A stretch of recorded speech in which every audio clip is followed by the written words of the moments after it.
مشاهدينا الكرام في كل مكان في قناة الحدث اليوم وحلقة جديدة من برنامج حكاية جديدة. طبعا قبل ما ابدا اي حاجه لازم ارحب بزمايلي اللي معانا النهارده في الاستوديو. ازيك يا هدير عامله ايه؟ ازيك يا احلام؟ ازيك يا كريمه عامله ايه؟ ازيك يا احلام عامله ايه؟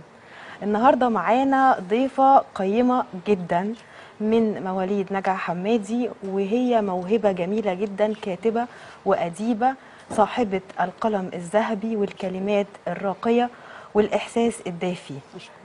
كل اشعارها وكل خواطرها بتلمس حاجه فينا، حاجه في مشاعرنا، حاجه في شعورنا. رحبوا معانا بضيفتنا الجميله الكاتبه الاستاذه هدى البحراوي. اهلا بحضرتك. اهلا بيكي وشكرا فضلك على المقدمه الجميله الرقيقه اللي زيك. نورتينا النهارده. وقبل ما نبدا اي حاجه بوجه تحيه كبيره للاستاذ الاعلامي ممدوح النجمي فعلا. وطبعا الفقره دي يعني في حب استاذ ممدوح، وبحييه تحيه كبيره جدا. نورتينا يا فندم. ربنا ينور حياتك يا برحب بحضرتك من تاني. وفي البدايه يعني عايزين حضرتك تعرفينا بنفسك اكتر، لان مشاهدينك عايزين يعرفوا عنك معلومات اكتر وعن دراستك والتحديات اللي واجهتك في البدايه.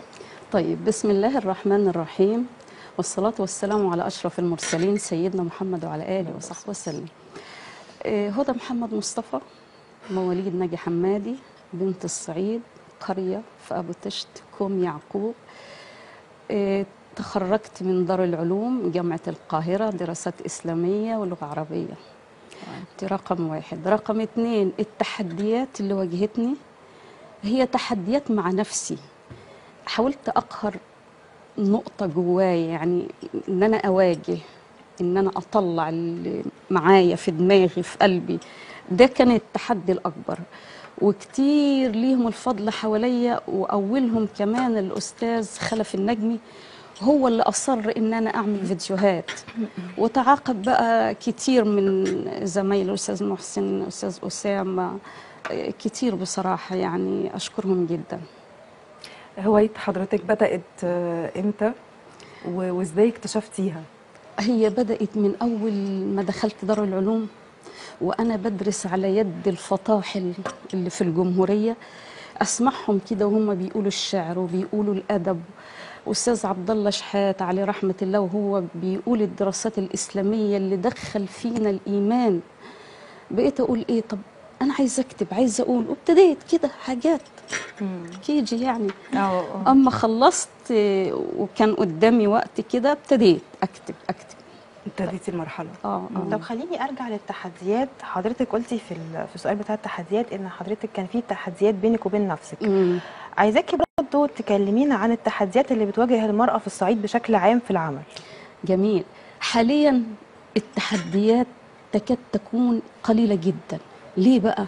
لأن الرجل القنائي بالتحديد استجاب بطريقة جميلة للتطور اللي حصل في خروج المرأة للعمل. فده كان تحدي يعني كويس جدا إن هو قبل الكلام ده. والمرأة الصعيدية إذا أرادت استطاعت. ومعانا خير دليل على ذلك، ولازم تشتغل في إطار أخلاقي راقي، وإلا فلا. معانا عميدة المرأة في الصعيد إنا أستاذة فريال الحمدية، معانا الأديبة الجميلة كواعب البرحمي، معانا القصة الروائية الشابة الجميلة جلاء عزة الطيري، ومعانا في الصعيد المرأة الحديدية اللي عملت أكبر إنجاز في أسيوط في قصر الثقافة الأستاذة نادية الشبوري. إذن التحدي من الست نفسها، اشتغل في إطار صح ونظيف هتلاقي دفعة حلوة جدا. انتوا مشهورين بالتحديات الصعبة، وبان انتوا بتفضلوا إذا أردنا فعلنا. الحمد لازم لله. توصلوا للهدف. حضرتك ممكن تقول لنا خاطرة في حب الرسول صلى الله عليه وسلم؟ اللهم صل وسلم وبارك عليه. من أحلى حاجة بحمد عليها ربنا إني وفقني في مدح الرسول، مع إني الأول كنت خايفة، قلت أنا مين عشان أقول كده. بعدين قلبي قال لك أنت محبة للرسول. دي آخر حاجة أنا كتبت كتير، دي آخر حاجة كتبتها لسيدنا النبي صلى الله عليه وسلم. بقول إيه؟ حبيبي يا رسول الله، ظرفت الدمعة من عيني أنهارا، فسال الشعر من أقلامي مدرارا، مدحتك يا نبي شرفا وكان المدح من أشواق إثارا. قد حن جذع النخل إليك تألما، يشتاق صوتك منه إجلالا وإجبارا. أتتك أشجار تمشي بلا قدم، ترجو القبول ومنها كان إصرارا. يا هادي الثقلين منك تكرما، أقبح بخلق كانوا منك إنكارا. أنت الكريم وما زلت مفخرة، قهرت اللئام وللضعفاء نصارا. كان الحمام والعنكبوت حراسا، وعجز عن الفهم من كانوا أشرارا. أكرم بنبي حاز من الله مكرمة، صلوا عليه جهرا وإصرارا. صلى الله عليه وسلم. وسلم. معانا دلوقتي مداخلة من الإعلامي الجميل أستاذ ممدوح النجمي. يا مرحبا. ازيك يا أستاذ ممدوح؟ اهلا استاذه احلام، ازي حضرتك؟ وصبح على حضرتك والساده المشاهدين. صباح الفل عليك يا أستاذ ممدوح، بجد سعدت جدا بالمداخلة دي، على راسي المداخلة دي يا أستاذ ممدوح. أكيد. ربنا يكرمك يا استاذ احلام، وانا سعيد جدا بحضرتك وبالمذيعات نجمات المستقبل اللي مع حضرتك. احنا اسعد والله. واسمحي لي برضه يا فندم ان انا ارحب باختي الاديبه والشاعره الجميله ربنا يحفظك. هدى البحراوي، وانا سعيد جدا جدا بتواجدها النهارده معانا في الاستوديو، ولكن هي عارفه عندي ظروف بنتي آية ربنا كانت يشفيها مريضه، ويعافيها. شفاها الله وعافاها ربنا يا أستاذ يشفيها. ممدوح. بعد المنعني من التواجد معاكم باذن الله. بإذن الله إن شاء الله. إن شاء الله. أستاذ ممدوح، كنت عايزة أخد رأي حضرتك في حلقة النهاردة، وكانت استلهاما من مقالة الكاتبة الكبيرة الجميلة أستاذة هدى. أشكرك. رأيك إيه في هوية الطفل المصري وتأثره بالانتقال من مكان لآخر أو من سكن لآخر؟ ممكن تمام يا استاذه احلام، بس ممكن تسمحي لي حضرتك في دقيقتين كده يعني اقول مقدمه لو سمحتي لي حضرتك. اتفضل حضرتك، اتفضل. اولا يعني الاستاذه هدى البحراوي دي من جذور عريقه جدا عندنا في صعيد نجح حمادي. العائله دي ابوها فقيه من فقهاء نجح حمادي. الله يستر. فتحياتي لاسره البحراوي، وعلى راسهم الاستاذ الدكتور الجراح الكبير الله يحفظك. الدكتور مصطفى محمود مصطفى. محمود مصطفى عفوا، الدكتور الجراح الكبير محمود مصطفى البحراوي. ومتمنيين الشفاء للحج علاء البحراوي برضه، يعني هو الراجل صديق شخصي معايا، وكنت يعني اتمنى ان انا ازوره، فاتمنى له الشفاء. اسمحي لي برضه يا استاذه احلام ان انا اشكر الاخ الكبير ورجل الاعلام، رجل الاعمال الكبير سياده النائب محمد اسماعيل. طبعا طبعا أتاح لنا بنشكره شكرا منبراً جزيلا. اعلاميا كبيرا نتحدث به، نفتخر به امام العالم، فله مني كل التقدير والتحيه والتقدير والاجلال. النائب محمد اسماعيل برضه ابن من ابناء الصعيد، صاحب قناه الحدث اليوم من عندنا من سوهاج، وشرف كبيره جدا جدا جدا لينا كلنا. واشكر كذلك برضه اخويا الاستاذ حجاب وبنتي الاستاذه حبيبه وحضرتك والساده المشاهدين. واحنا بنشكر حضرتك شكرا اتفضل يا جزيلا فندم. يا أستاذ ممدوح. شاكرين فضل على المداخله طيب الجميلة. دلوقتي بقى بنرجع عايزين تاني. ايه نكمل بقى، وكان هدير عندها سؤال حابه اساله اتفضل. لحضرتك. ايه اكتر خاطرة اثرت في نفسية حضرتك وبرضو تبقى قريبة من قلبك قوي وبتحبي دايما ان انت تسمعيها او تقوليها؟ تمام. هو بص هقول لحضرتك حاجه، انا مش بمسك قلمي الا اذا كان وليد اللحظه وحاجه حباها وحاسه بيها، لاني انا يعني ايه هاويه. تمام. القصيده دي كتبتها من كذا تليفون جاني، وانا بقيت اطبطب عليهم وبطبطب على نفسي وبنطبطب على بعض كده، وبقول ايه، ما تزعلش لما عشمك يكون مع حد وتلاقي منه هجر وصد. ما تزعلش، ما تزعلش لما تكون صادق وطيب وحواليك أكاذيب وغدر. اعرف إنك خامة نظيفة في زمن الغدر ما له حد. وما تزعلش، ما تزعلش لما يكون حواليك صوت مرعب وصدى وضحكتك لأبعد مدى. ما تزعلش، ما تزعلش لما تلاقي نفسك بتدافع عن نفسك بدون أذية ولا ذنب. خليك زي ما انت، ان شاء الله تبقى بين 4 حيطان وسد، وما تتغيرش وما تزعلش، ما يبقاش زيك حد. ما تزعلش لما تبات مقهور وتتأكد انك مظلوم، حقك هيترد لك في يوم، وما تزعلش. ما تزعلش لما تبقى حنين وحظك قليل، خليك راضي والرضا ما يتعوضش. خليك بسمة حلوة تدخل القلب تناديك وتاخدك بالحضن، ما هو مش كل حاجة قفش، ما تزعلش وما تتغيرش. جميلة بتوجهاني أنا. حلوة قوي. واحساس حضرتك طيب عالي عايزين بقى نرجع برضو للسؤال اللي سألته الأستاذ ممدوح، وأكيد هو هيشرفنا يعني في الاستوديو ونعمل معاه أكيد حلقة بإذن الله. المقال بتاع حضرتك اللي عن هوية الطفل المصري، وأنا حابة يعني استلهاما من المقال ده أسألك عن وجهة نظرك في التأثير بتاع الانتقال من سكن لسكن على الطفل وانتمائه وارتباطه بالأرض اللي هو فيها. كتبت المقال ده بدموع عينيا. ليه؟ أسر ما بين كبيرة ما بين صغيرة، في أول الحياة وفي آخر الحياة، تنقيل تنقيل تنقيل. يا أستاذة، طب أنا إيه في إيدي إيه غير ألمي؟ دي كارثة. إحنا بنغير حاجات أخطاء، بس ما نعملش مصيبة تانية قدامها. القانون الجديد ده يعني إيه أسيبه في يد المالك؟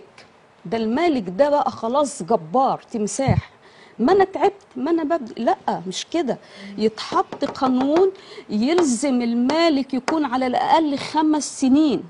الطفل ده يبقى حاسس شويه بانتماء للمدرسه، ترابط مع مدرسه هنا وكيجي هنا وده هنا.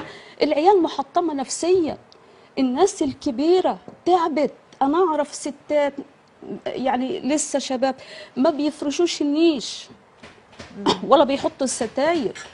قالوا لا، ده احنا كل سنتين بنجري، يلا اقلب. طيب برضو عايزين يعني برضو ناخد رأي حضرتك في موضوع السوشيال ميديا وتأثيرها على المراهقين ما بين زمان ودلوقتي.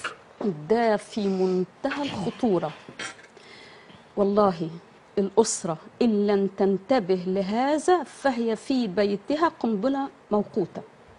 بس ساعات بتبقى يعني ضغوط، بتبقى حاجة مجبرين عليها، مش حاجة يا أستاذة في إيدين الواحد. لا لا، الضغوط دي لما تحتويها وتبقي زي الأسفنجة كده، أفضل ما هتنفجر قدامك. الواحدة متخيلة إن ابنها هادي وكيوت ما فيش مشكلة. مين قالك كده؟ ده أنت مشترك في تربيته معاكي، مجتمع بحاله بره، مدرسة، السوشيال ميديا. أطفال بيسألوا الجدات اللي في سني أسئلة إحنا ما كناش نعرف ولا نتجرأ نسألها. طب ليه؟ بصوا في المحمول طفل صغير اخترق وشاف. فالقضية دي في منتهى الخطورة. يا ماما خدي بالك من ابنك وبنتك، راقبيهم جوه وبره. دي رسالة، دي أمانة في رقبتك، مش هتأديها انت خنتي الأمانة. ماليش دعوة بتقولي بشتغل مضغوطة معرفش ايه، عندك للمرة التانية قنبلة موقوتة في البيت، خدي بالك منها تنفجر في أي وقت. ده حقيقي. دي حاجة. الحاجة التانية بقول للأب خد بالك من لقمة عيشك. الضغوط والغلا والبلاء مش يدفعك انك انت تأكل ولادك لا، حرام. يكون في رقابة على الطفل جوه البيت هتخسر. مع من الأم المراهق. والأب. وليخشى الذين لو تركوا من خلفهم ذرية ضعافا خافوا عليها فليتقوا الله وليقولوا قولا سديدا. طيب حضرتك طبعا في مسيرتك تعرضتي لعدة انتقادات كبيرة جدا. تمام، عايزين نعرف ايه الانتقادات اللي اتوجهت لحضرتك وازاي عرفتي تواجهيها. والله الحمد لله رب العالمين، أنا عندي سعة صدر. أنا آخر حاجة حد بيقول لي أنت عاملة نفسك بتكتبي الشعر، هزلت. واضح على حضرتك في الإلقاء هزلت. قلت له ليه يا بابا هزلت؟ هم ليه؟ بيهاجموا اي حد بيعمل حاجه، أي حد ناجح. بره ناجح. الصندوق او حاجه كرييتيف او حد ناجح، والله. بيبداوا ينتقدوا خلاص. عموما أنا بسمع. وانتقدت حاجة تاني، يعني مثلا حد بيقول لي أنت بتعملي برنامج في ظلال آية من القرآن الكريم، ومرجعي الكبير فضيلة الشيخ تاج راسنا كلنا فضيلة الشيخ الشعراوي بعمله. أنا عملته بعد استخارة من ربنا وجاني. الرد السريع، واستخارة الفيديوهات جاتني الرد السريع، فالحمد لله انا ماشيه مع ربنا. فحد يقول لي انت عماله تطلعي وتصوري وانت بتعملي في ظلال ايه، طب يعني هو انا لازم اكون معقده يعني؟ لا انا طبعا. وبعدين لا، حضرتك مش فرفوشة بترهقي غيرك، يعني حضرتك مركزه في هدفك وعارفه وجهتك تمام. ايه وايه بتكملي فيها. حقيقي حقيقي الحمد لله رب العالمين. واستفدنا جدا من حضرتك النهارده واستمتعنا يعني. ربنا يحفظكم، انتوا كده بالقصائد. نجمات شابات جميلات يعني، يخليك يا رب. اديتوني ثقه كده حضرتك وجمال. بجد وجودك كان شرف معانا ميرسي بجد. جدا والله اكيد حضرتك عملتي حاجه لبلدنا جميله، فعايزين نسمع من حضرتك خاطره كده في حب مصر. حب مصر هي انا عامله لها حاجات كتيره، وفي حاجات بعتب عليها كتير يعني. حبك عنيد، بحبك يا وطني وحبك عنيد، بس خليها بعدين. خلينا احنا في الجمل كله دلوقتي. تمام. بقول في الحته الفصحى: مصر من قال انك بلد، انت حضن القلب والولد، ونبض بلا عدد، وشمس لا تغيب الى الابد. انا العاشق وأنا من غدر، أنا المظلوم وأنا المتهم، وكلنا في محكمة القدر أيها الوطن. جميل جميل جدا أبدعتي يا بجد. أستاذ. حضرتك نورتينا النهارده ربنا وتشرفنا يخليك. وسعدنا وجود بوجودك. حضرتك طبعا. وبحيي مره تانية الاعلامي الاستاذ الكبير الاستاذ ممدوح النجمي، تحيه كبيره ليه. وانا سعيده الله جدا ان انا يحفظك. كنت معاه في فقره النهارده. هنطلع فاصل ونرجع تاني، ورجعنا لكم تاني ومكملين موضوع حلقه النهارده عن هويه الطفل المصري ودور المراه المصريه في المجتمع.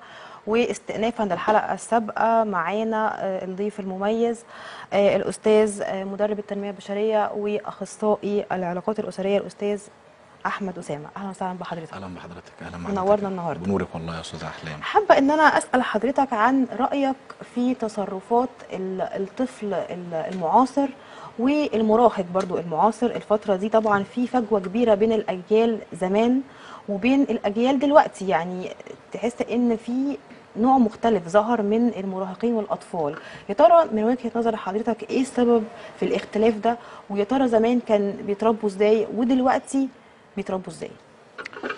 هنقول ان طبعا انشغلنا طبعا عن الاطفال، عن اولادنا، ان كل طبعا الاب والام طبعا مشغولين بشغلهم، فسايبين لهم السوشيال ميديا والتكنولوجيا، فطبعا دي اثرت بتاثير كبير على الاطفال في العصر الحديث.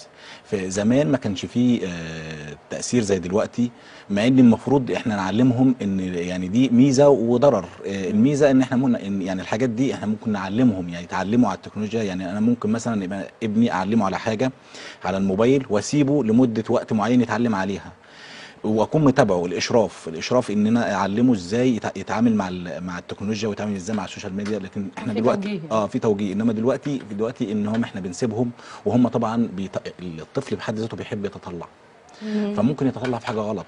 فلازم الام عايزه تريح دماغها تقوم سايباه. لا، وممكن مش هنقول الحاجات السلبيه. ممكن الام تبقى مشغوله بشغلها. دلوقتي احنا في وقت، في عصر الغلو اللي احنا فيه، كل الاب والام بيشتغلوا فمشغولين عن اولادهم. لا، انا المفروض بقى انا اعمل توازن او اعمل توافق ما بين ان انا اربي اولادي ازاي، وان انا اشتغل ازاي واكفيهم ازاي ماديا. ما بيجي حد يطلع يقول انا مش عارف، ده انا مش مكفي البيت، ده انا مش ملاحق، والزوجه من الناحيه الثانيه بتشتغل عشان يعني المعيشه بقت صعبه جدا، فمش هيعرفوا ان هم يوفقوا. يعني الموضوع بيتم بصعوبه. بص، عايز اقول لحضرتك على حاجه. في حاجات في الجهاز اللي هو السوشيال ميديا دي، على قد ما هي ميزه على قد ما هي ضرر جدا. فالطبيعي ان انا لازم انبههم، لازم ادي من وقتي، لازم افرغ من وقتي اليومي لاولادي، لان ده جيل بيطلع، جيل بيربي، والجيل ده هيربي جيل تاني. فلو ما كانش الجيل طلع كويس ومهتم يعني احنا مهتمين باولادنا كويس ومهتمين بصحتهم ومهتمين ولازم يكون في كمان نعلمهم يعني نلبيهم رغباتهم، نشوف احتياجاتهم ايه، ونقول لهم ايه الصح وايه الغلط. تمام. هو التيك توك ما خلاش، يعني هو التيك توك اصلا يعني بقى مسيطر على عقول الاطفال. بص، انا اقول لحضرتك على حاجه. انا قدام الصح وقدام الغلط. طبعا في ايدي ان انا يعني بص، اي حاجه في الدنيا زي ما ليها الانسان نفسه في خير وفي شر. طبعا. فالتكنولوجيا فيها خير وفيها شر. انا في ايدي اشغل الحاجه الكويسه، وفي ايدي اشغل الحاجه الغلط. في ايدي ان انا اوعي ابني، اوعي الطفل ان انا ده غلط وده صح. خاصه ان الطفل بيبقى واعي، يعني بيبقى ذكي، بيبقى فاهم. في ناس بقى بتأثر المسافة دي خالص وما بتدخلش نت أصلا ما هو- في البيت عشان خاطر تتجنب صعبة دي والله لا يا دي دي، صعبه ما برضه، فيش لا حد في لان ناس برضو أنا على قد أعرفهم ما والله. احنا هنقول ان التكنولوجيا مثلا مضره لبعض الاشياء، برضو هي ميزه في حاجات كتير، بتسهل شغل كتير. يعني انا ممكن ابقى قاعد في البيت اتعلم من التكنولوجيا، اخد كورسات عن طريق النت اونلاين، فهي لها ميزه مهمه، فما ينفعش يبقى فيش بيت ما فيهوش نت. حضرتك ركزت في مقالك عن المرأة والمجتمع، عن دور المرأة سواء كانت عاملة أو من ربات البيوت، فعايزين حضرتك هي- تستكمل مقالك معانا دلوقتي عن المرأة والمجتمع. هرد بس على السؤال بتاع الاستاذه احلام. دور اتفضل. المراه طبعا لها دور في الزراعه، لها دور في الاقتصاد، لها دور في القوات المسلحه، لها دور في الطب. المراه لها دور في جميع المجالات. المراه هي الديناميك الحياه كله يعني. فلو حابين تسمعوا نكمل. استكمله استكمله. ما فيش مشكله. احنا الحلقه اللي فاتت خلصناها لغايه الام والاخت والابنه، فهي الام والاخت والابنه. وعلينا ان نكرم المراه لكي تستطيع ان تنخرط في شؤون البناء والتنميه في المجتمع على نحو فعال وحيوي. فاصبحت للمراه في اغلب العصور تشكل قوه ديناميكيه للتطوير.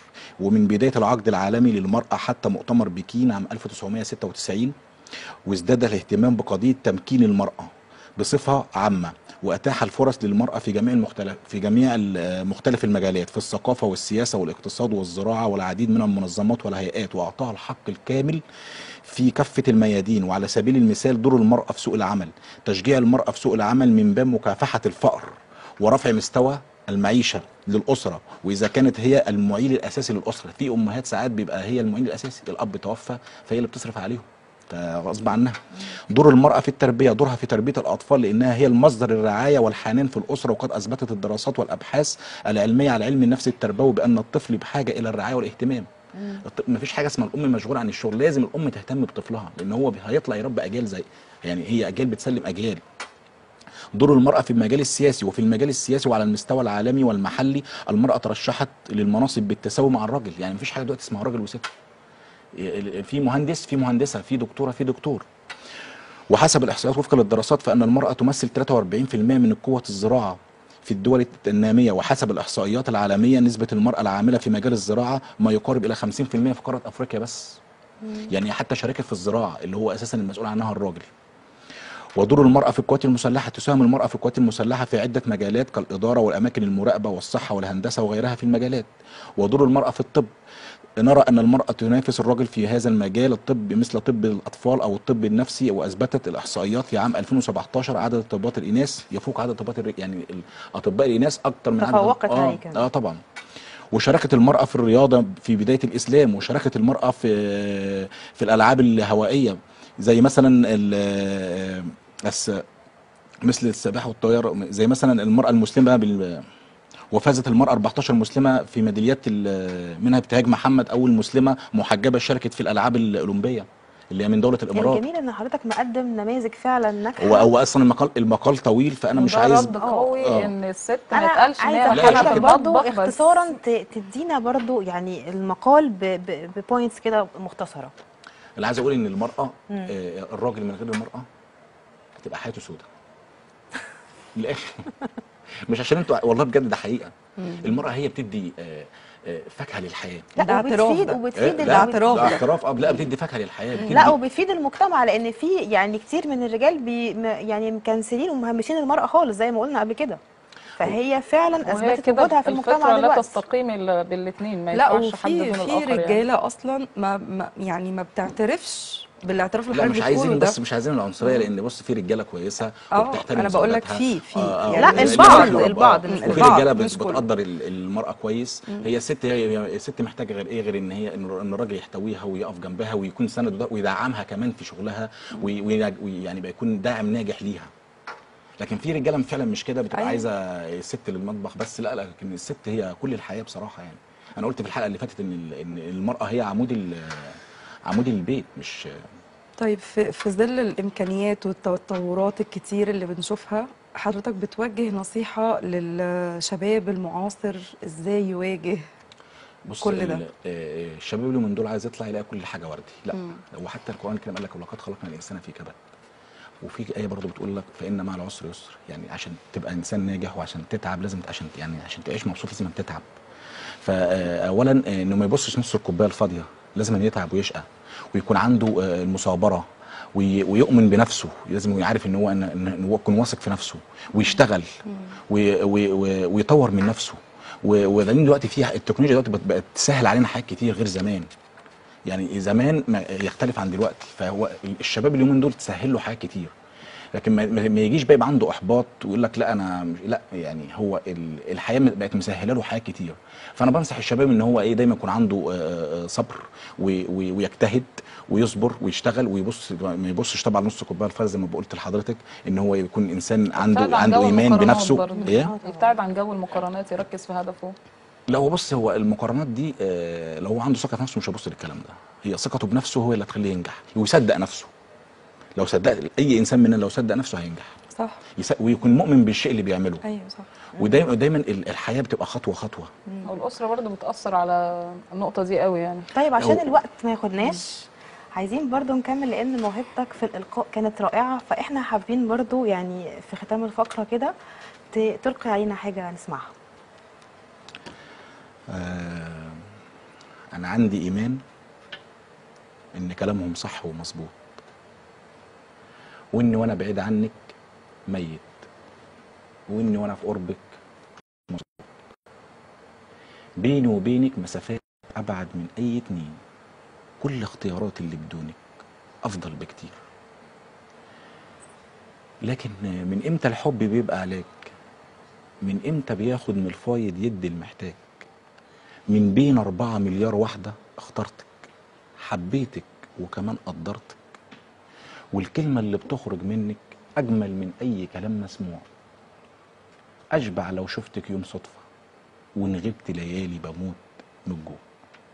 أسر الموضوع إنك لعنة، وإن أنا ملعون، وإن وجودك على قد ما طيب مش مضمون، وإن وجودك على قد ما طيب مش مضمون، وإن مكاسبي معاكي مجرد تمهيد لبعادك وخسارتي.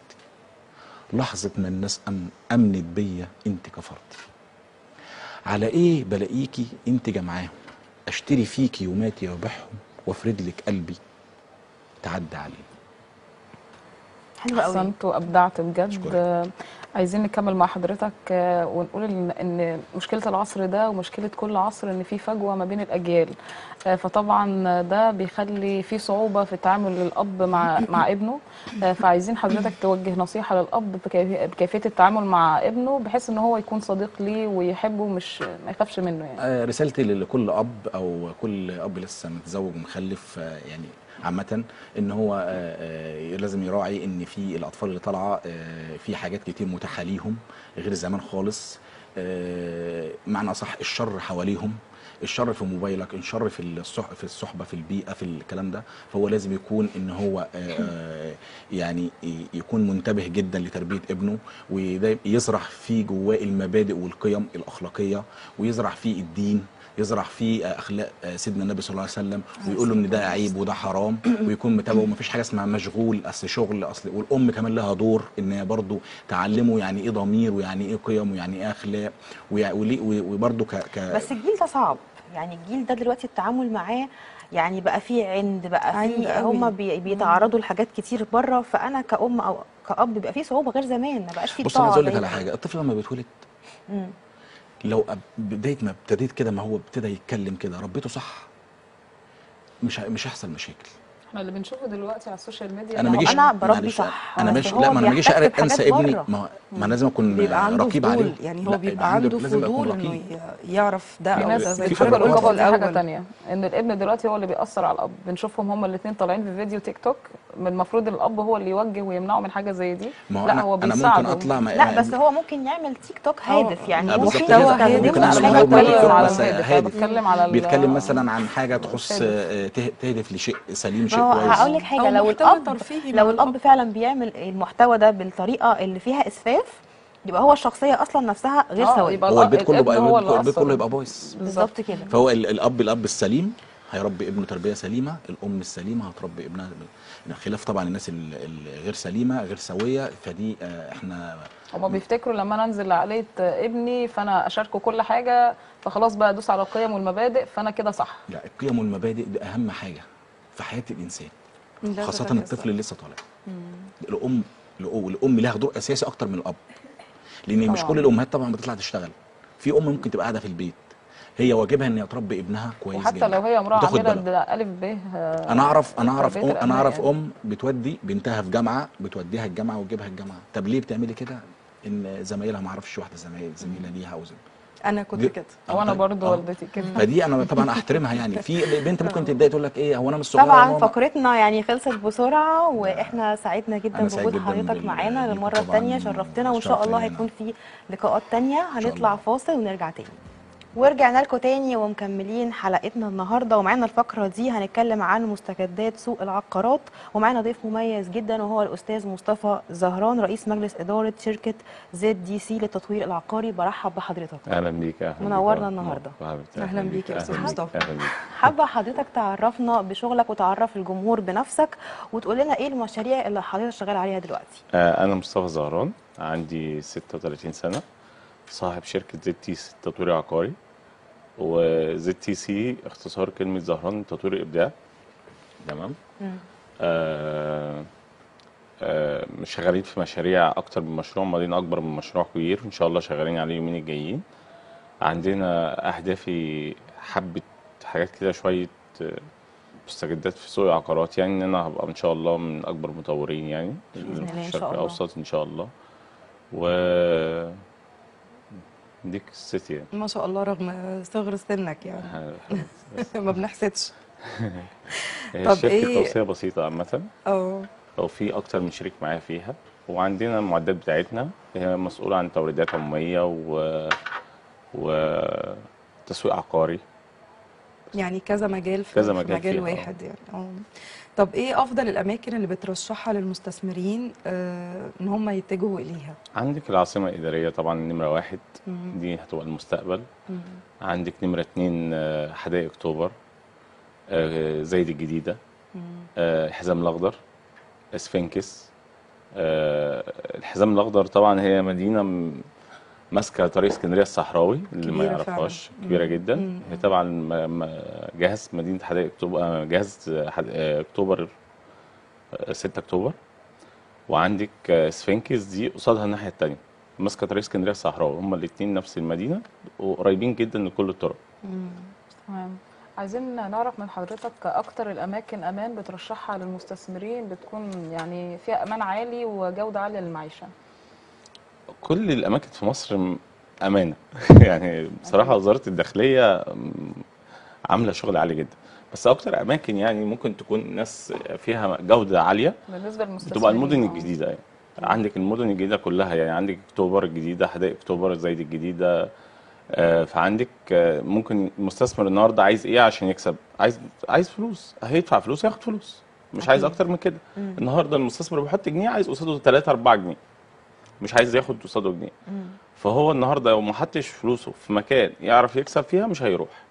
فاكتر اماكن يقدر يكسب منها الاماكن الجديده اللي هي بيبقى فيها تطور عمراني جديد، بيبقى وفيها فيها مشاريع، خدمات فيها امنيه خدمات، كتيره. فيها خدمات امنيه، فيها خدمات سكانيه، فيها خدمه معيشه، فيها كل حاجه يعني. ما هي الاماكن دي بتبقى كتير قدامي، انا لما احب اختار يعني بحدد او بقرر على اساس ايه؟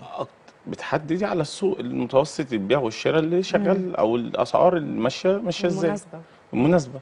فالنهارده انت بتدوري على ايه؟ انت البادجت بتاعك مثلا يعني سياد، السعر مقابل الخدمه. السعر مقابل الخدمه. بس طبعا في نفس المكان كل مدينه فيها سعر مقابل خدمه، يعني كل فيها A كلاس B كلاس كده، كل مكان بيختلف. عندك حدائق اكتوبر فيها اماكن كويسه جدا. عندك زايد جديده طبعا، زايد الشيخ زايد دي اساسيه طبعا، خلاص يعني شبه اتقفلت للمستثمرين، ما فيهاش اماكن. عندك اكتوبر نفس الحكايه، شبه اتقفلت.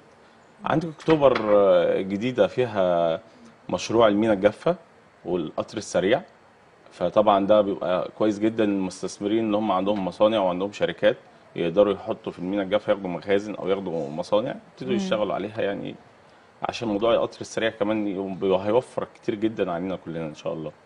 هي الناس دايما بتختار ما بين التجمع او زايد، يعني اقصى اليمين لاقصى الشمال يعني. ما هو التجمع الخامس يعني شبه اتقفل. دي دوله ودي دوله خالص لوحدها. لا بس ما هو بس اعتقد ده كان الاول يا هزير، يعني دلوقتي دلوقتي اكيد الطرق- في حاجات جديده. الطرق الجديده دي اختصرت موضوع كبير جدا. أيوة النهارده صح. انت عشان تروحي من اكتوبر لزايد الاول كنت بتروحيها في ساعتين، اه دلوقتي ممكن ساعه الا ربع في الاوسطي ما فيش يعني. ما فيش فعلا. فالطرق بصراحه المعموله هي اختصرت على المستثمرين واختصرت على اي حد يقدر يشتغل.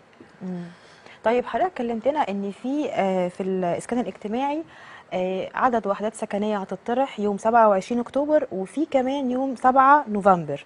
كلمنا عن عدد الوحدات دي ومساحتها وايه الفرق بين دي وبين دي. اللي هيتطرح يوم 27 اكتوبر دي هي عباره عن شقق دار مصر وسكن مصر وجنه مصر، ودي تسليم فوري. احنا كان ممكن ننزل معانا الصور. صور اهي اهي معانا عدد لا عليه. مش تمام. الصور عندك دي تقريبا ايوه. طيب الصور دي احنا بنتكلم هيتطرح في دار مصر حدائق اكتوبر، وهيتطرح مصر عندك في اكتوبر الجديده، وهيتطرح في دار مصر خلينا مع بعض دي واحده.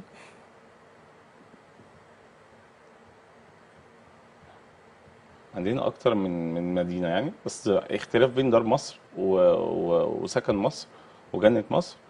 عدد الوحدات موجوده عندك في الصور، هنقدر نحددها عشان في كتير كذا مدينه يعني. دار مصر هي اكثر رفاهيه فاخره شويه، نمره واحد. ده احنا قصد معانا حضرتك دلوقتي في الصور التوضيبات؟ دار مصر، وحضرتك كمل كلامك هنعلق برضو عليها. عندنا دار مصر هي نمره واحد في الاسكان، التوضيبات يعني قصد حضرتك؟ التوضيبات والمساحات والسكن امن. كمباون هو عباره عن كمباون، بس الدوله بتقدم فيه طبعا كمباون، بتقدم فيه خدمات امنيه، بتقدم فيه كل حاجه مدعم للناس يعني، مش بنفس اسعار الكمباون بس بمستوى عالي شويه، مستوى عالي جدا، هو اعلى مستوى موجود. بعديه بقى بعديه على طول جنه مصر، تمام، دي المستوى اللي اقل منه. بعديه على طول سكن مصر. هم الثلاثه الشقق بتاعتهم تتراوح من بين 110 متر، من 105 لحد 150 متر. المتر هينزل ان شاء الله هيبقى متوسط يعني لحد دلوقتي. فعلا التوضيبات شكلها فعلا ده سكن مصر وده جنة مصر، ده دار مصر. فالموضوع هيبقى ان شاء الله باذن الله يعني هو استلام فوري كمان. هي ميزتها ان هي استلام فوري. يعني ايه استلام فوري؟ يعني هو اول ما تيجي عليه القرعه هيستلم في خلال اقل من 3 شهور. ايوه انا قصدي المده الزمنيه. هي ما هي الشقه دي جاهزه اصلا، فهيستلم على طول. عندك عندك بالنسبه ان الشقق دي كلها هتبقى جاهزه فهيستلموا على طول. فعندك هيدفع 50,000 جنيه في كراسه الشروط في البدايه. في البدايه هيشتري كراسه الشروط من اقرب بريد او اقرب جهاز مدينه ليه تابع ليه. بعد كده المفروض قبل ما يستلم الوحده يكون دافع 30% من قيمه الوحده. ده عند الاستلام. عند الاستلام طيب حضرتك عرفنا ان حضرتك شغال على مناطق حدائق اكتوبر وزايد الجديده واكتوبر الجديده، عايزين نعرف اكتر عن المميزات اللي فيهم، وانا كمستثمر ازاي اطمن واسال في الجهاز قبل ما اشتري فيهم، وايه الجوانب اللي انا اروح واسال عنها. طيب اي حد النهارده عايز يستثمر او اي حد عايز يدفع فلوس في اي حته ما يسالش اي حد وخلاص، لازم يسال الجهه المسؤوله عن المكان دوت. يعني يروح مثلا هو بيشتري مثلا في اكتوبر الجديده، هيروح للجهاز بتاع اكتوبر الجديده يقول له والله انا هشتري قطعه الارض رقم كذا في الحته الفلانيه في المنطقه الفلانيه، هل عليها مشاكل؟ الجهاز هيجي يقول له لا فيها مشكله 1، فيها مشكله 2، فيها مشكله 3. ودلوقتي الامور واضحه يعني، مش يعني الجهاز بيقول كل حاجه طبعا ما فيش طبعا حاجه ما يقدرش او حاجه. الجهاز هو مسؤول عن كل حاجه في المدينه. كل مدينه هو الجهاز مسؤول عن كل حاجه في المدينه. طب ايه الجوانب اللي اسال عنها برضو؟ تسالها عن المخالفات، عليها مخالفات ولا لا، ورقها سليم ولا لا، الحاجات اللي هي اللي انت ما العدادات والحاجات دي، التفاصيل ما هي وعليها مشاكل هيقول لك والله عليها مشكله، عليها مخالفه، مش هتقدري تركبي عدادك او مش هتقدري تستثمري في الارض ذات نفسها. بس طب ايه افضل موقع للمستثمرين في المستقبل؟ عايزين حاجه محدده، حضرتك شايف ايه؟ للمستقبل أو. عندك الحزام الاخضر، عندك سفنكس، العاصمه الاداريه، حدائق اكتوبر.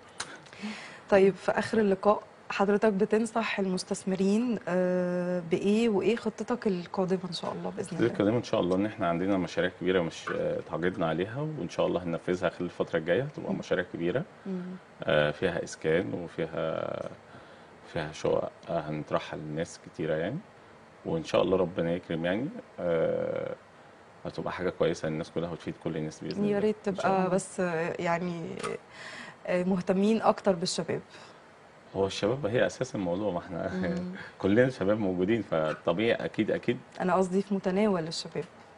هو متناول هتنزل كلها في متناول. يا ريت. يوم 7 اكتوبر اه يوم 11 نوفمبر اه هينزل اسكان اجتماعي. اه الاسكان الاجتماعي دوت هو ده معمول اصلا للشباب. ده اهم دي حاجه. الشقه دي 90 متر من 90 ل 100. تمام. في متناول الشباب بيبقى طبعا كل الناس بيبقى، بس الاولويه طبعا للارمله والذوي احتياجات والمطلقه، وبعد كده بيخش بقى طبعا اللي يعول او المتزوجين وكده. وبعد كده الشباب طبعا يعني الدوله برضو مش هتدي واحد لسه ما اتجوز شقه وهتسيب اللي متجوز ومعاه عيال او تسيب الاولويه للمتزوجين، في اولويه محطوطه يعني اه عشان ما حدش يقول لك في خطه لكده. ما بنصحش الناس تدي حد فلوس يقول لهم انا هخلص لكم حاجه، مفيش الكلام ده خالص. طبعا احنا سعدنا جدا بحضرتك ووجودك معانا، بجد شرفتنا. شكرا وبنشكرك جدا. شكرا لك. تشرفنا بحضرتك يا استاذ مصطفى. وطبعا ده كان ختام حلقه النهارده، استنونا باذن الله الاسبوع القادم في حلقه جديده من برنامج حكايه جديده.